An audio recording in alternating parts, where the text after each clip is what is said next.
Corwin today I'm speaking about why plastic surgery is not an epidemic in the United States. In recent years, the number of plastic surgeries actually have not been increasing. It's true that some have been increasing, and they're called minimal invasive procedures, which are basically they're like Botox. They're actually not surgical procedures. Those have gone up, but the actual surgical procedures have gone down 12%. And then some have risen in the past couple of years. Again, the minimally invasive procedures have risen, but most of the other ones have dropped. And then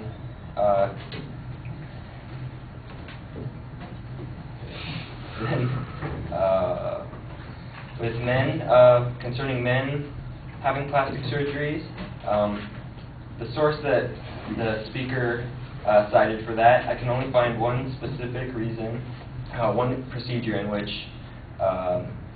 it was actually a men's only procedure, and that was a pectoral implant. And this shows that there's not enough.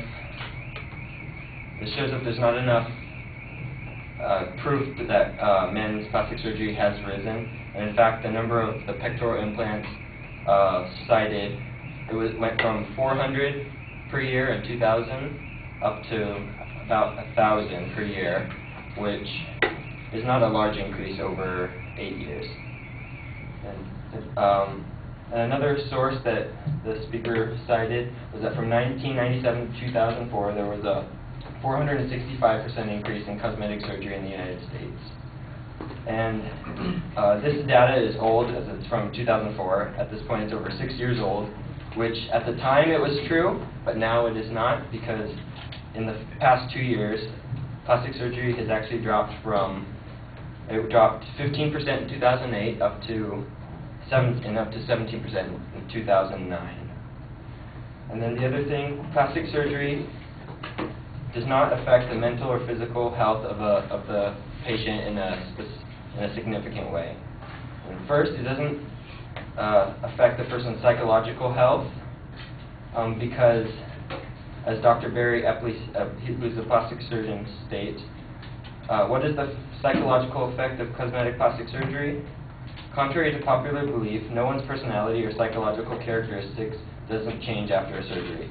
Numerous studies have shown that you end up after the surgery just who you are before the surgery. And this shows that that all people, they're the same before and after the surgery.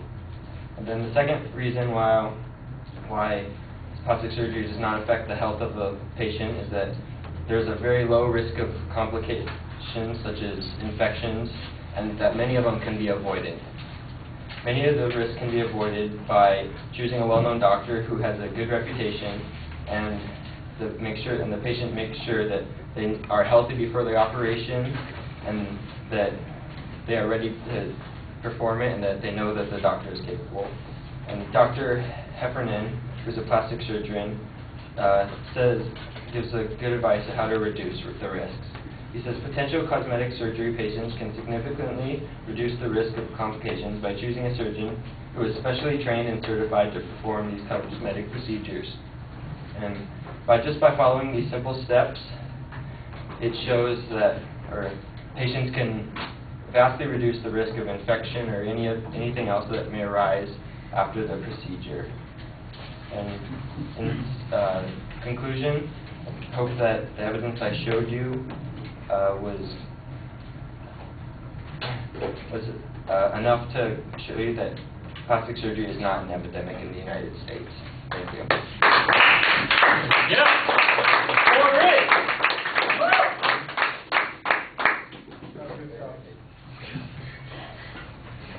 I'm convinced.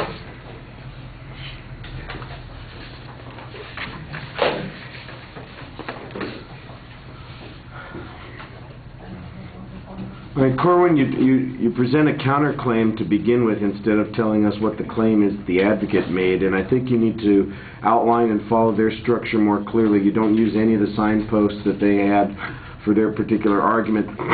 It's not too hard to follow some of the claims that you're presenting, because your evidence and your counterclaims on those points kind of outline what the point is that you're responding to, but structurally I think that that's just a weaker argument than you could have had. I thought you did a good job presenting evidence and explaining, for instance, how the more recent evidence validates the position that you're taking. You had 2 or 3 spots where you try and diminish the importance of the claim that the advocate's presenting, and I thought that you had some good explanations there too. All right, I'm going to keep it, like I said,